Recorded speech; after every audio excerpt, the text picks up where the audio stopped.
Assalamualaikum warahmatullahi wabarakatuh.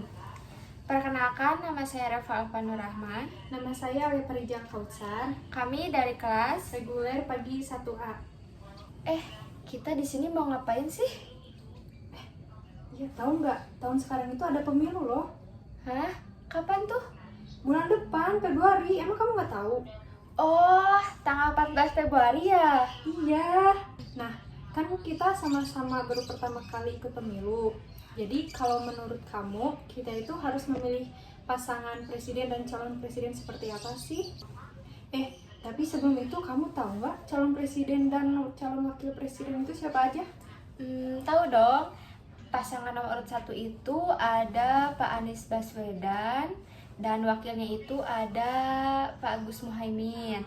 Kalau pasangan nomor urut 2 itu ada Pak Prabowo dan wakilnya itu ada Pak Gibran. Kalau pasangan nomor urut yang ketiga, yang terakhir ada Pak Ganjar sama wakilnya itu Pak Mahfud, ya kan? Kalau menurut pandangan aku sih, kita juga harus berpartisipasi secara aktif ya. Contohnya kayak kemarin nih ada debat-debat kan, calon presiden dan calon wakil presiden. Nah, kita juga sebagai pemilih pertama bisa menonton atau melihat bagaimana sih calon presiden atau calon presiden itu. Terus supaya nanti juga kita bisa memberikan suara pada hari pemilihan. Nah, kalau yang kedua itu kita bisa mempelajari kualifikasi dan kredibilitas dari calon presiden dan calon wakil presidennya. Seperti kita itu memperhatikan rekam jejak dari pengalaman maupun capres atau cawapresnya. Lalu kita juga harus menilai dari nilai dan prinsip.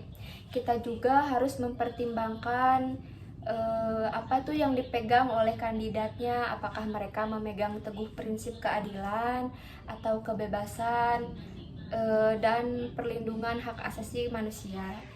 Nah, yang keempat juga kita harus melihat dari visi dan program kerjanya. Kita juga harus mempertimbangkan nih program kerja mereka itu apakah komprehensif, realitas, atau hanya iming-iming saja gitu ya. Apakah mereka juga memiliki rencana yang jelas untuk mengatasi isu-isu penting seperti perekonomian, pendidikan, lingkungan, dan kesehatan di Indonesia ini. Yang selanjutnya juga kita harus melihat integritas atau etika. Nah, banyak sekali ya, kemarin kan kita lihat ya di debat-debat itu etika-etikanya seperti apa. Nah, kandidat itu harus yang jujur, transparan, dan bertanggung jawab untuk menjalankan kepemimpinan yang baik.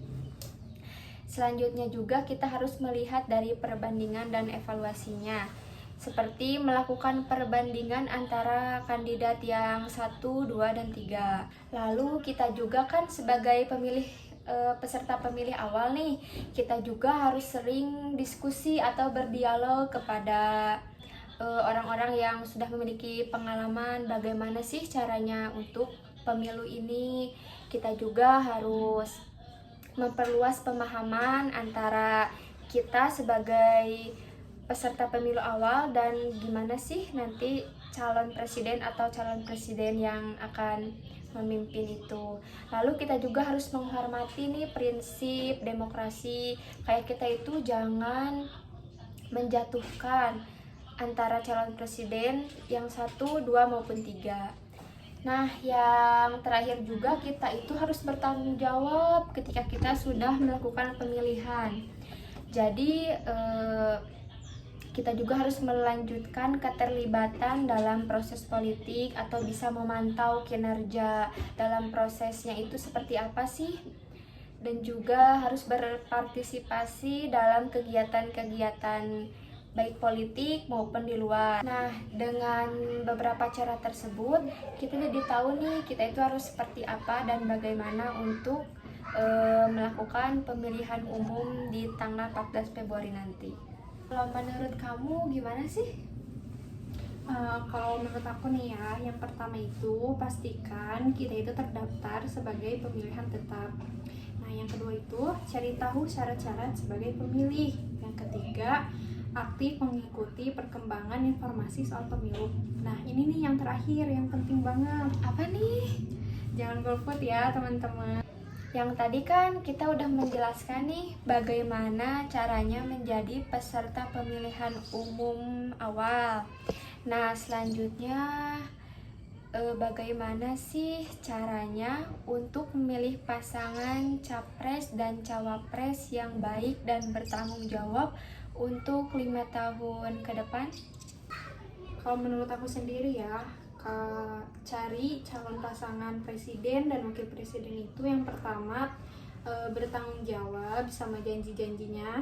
Terus yang kedua itu cari pemimpin yang amanah, karena di zaman sekarang itu jadi seorang pemimpin kayaknya nggak terlalu sulit, apalagi calon pemimpinnya itu udah punya nama di masyarakat, punya harta, sama punya kekuasaan.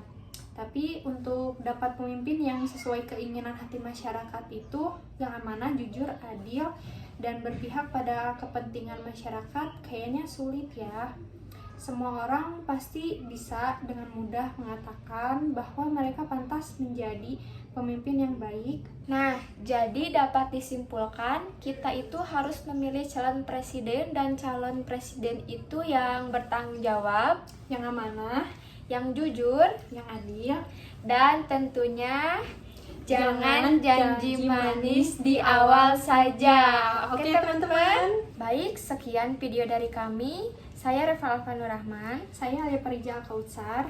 Semoga dengan adanya video ini dapat bermanfaat dan kita sebagai pemilih Bisa memilih pasangan yang bertanggung jawab dan amanah untuk Indonesia lebih maju. Berantas korupsi, jangan tebang pilih. Agar rakyat maju sejahtera.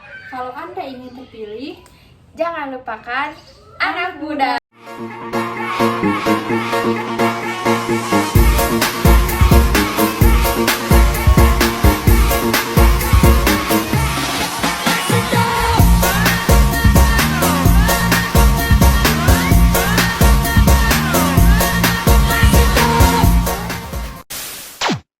Wassalamualaikum warahmatullahi wabarakatuh.